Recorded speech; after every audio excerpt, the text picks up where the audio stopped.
Arenys de Mar serà aquest cap de setmana punt de trobada dels pescadors artesanals europeus. Volen debatre al voltant de la reforma de la política pesquera que prepara la Unió Europea i que marcarà l'activitat dels pròxims 10 anys a partir de l'1 de gener de 2012. El col·lectiu considera que per elaborar aquesta normativa no se'ls ha consultat prou. Ara mateix no tenim cap pes específic dins cap òrgan consultiu ni cap òrgan de debat d'Europa. No tenim res, no som enlloc. El futur és retrobar-nos amb la pesca original de la regió, una pesca respectuosa amb el medi ambient, i és la pesca artesanal, o més aviat, anem a dir-li, sistemes de pesca sostenibles, dintre del qual, òbviament, estem tenint en compte la pesca artesanal.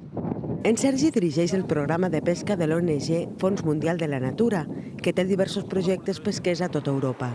Ells no pesquen, però participaran activament en la trobada de pescadors artesanals per donar-los suport i ajudar a fer arribar les seves inquietuds i les del món científic marí a les més altes institucions europees.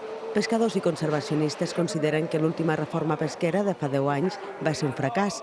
Han estat presents en debats polítics sobre el sector i ja han comprovat que en aquests nivells no s'acaba de conèixer el seu paper. Ens ha sorprès la desconeixença que hi havia de la nostra feina a Brussel·les, que des de fet és allà on es dirigeix Europa, no? I no sabien, no saben, no coneixen gaire la nostra feina. La pesca artesanal es caracteritza perquè es fa amb barques de menys de 12 metres d'eslora i a la vora de la costa. Es tracta d'una activitat desenvolupada per empreses familiars que usen arts tradicionals mil·lenaris que no perjudiquen els fons marins. Des de la seva experiència mantenen uns principis ben entenedors. Com més respectem la natura, més generosos serem nosaltres.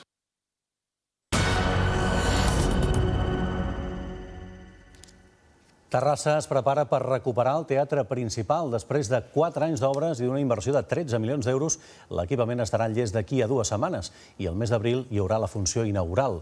L'edifici compaginarà les obres de gran format amb les propostes dels grups de teatre amateurs.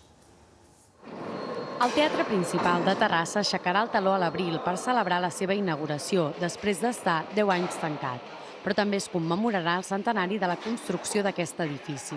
Ara fa 6 anys el consistori el va comprar i després d'un llarg període d'obres ja se n'estan ultimant els darrers detalls. És un equipament de tota la ciutat, principalment adreçat al teatre, principalment adreçat a les activitats culturals, però evidentment està obert a totes les necessitats que hi pugui haver per part de les entitats i per part de diversos sectors de la ciutat. El teatre vol donar cabuda tant a obres de gran format com a actuacions de grups de teatre de la ciutat. La funció és obrir les portes a tothom. Llavors que tothom tingui accés a poder presentar les seves obres, tant la programació professional que presentem com la gent de grups amateurs de la comarca que vulguin intervenir aquí. La façana de l'edifici, d'estil modernista, s'ha rehabilitat i està catalogada com a bé cultural d'interès local. I avui, per acabar aquest temps d'informació pròxima, hem escollit algunes de les fotos que es poden veure al Museu de Ciències Naturals de Granollers, La Tela. Són una selecció del concurs que cada 2 anys organitza l'obra social d'UNIM i l'Associació de Defensa i Estudi de la Natura. El certamen vol fomentar l'observació de la natura conjugant el sentit artístic amb la denúncia de les agressions al paisatge.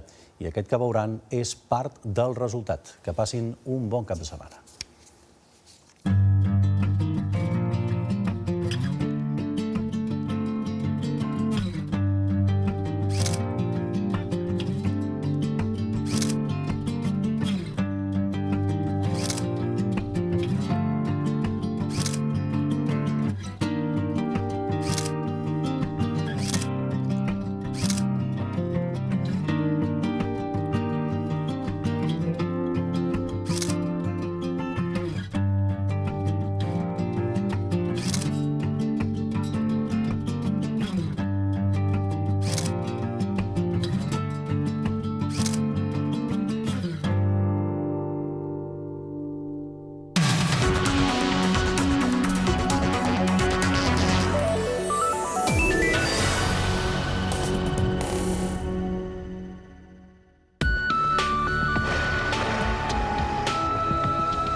Bona tarda. Cap de setmana tranquil. Això sí, amb el pas d'un front que passarà dissabte. Això vol dir que tindrem núvols i a tot estirar alguna goteta. De moment, però avui res, tot això teníem un dia esplèndid, per exemple, a la ciutat de Barcelona. Ahir van caure entre 22 fins a 26 litres en funció del barri.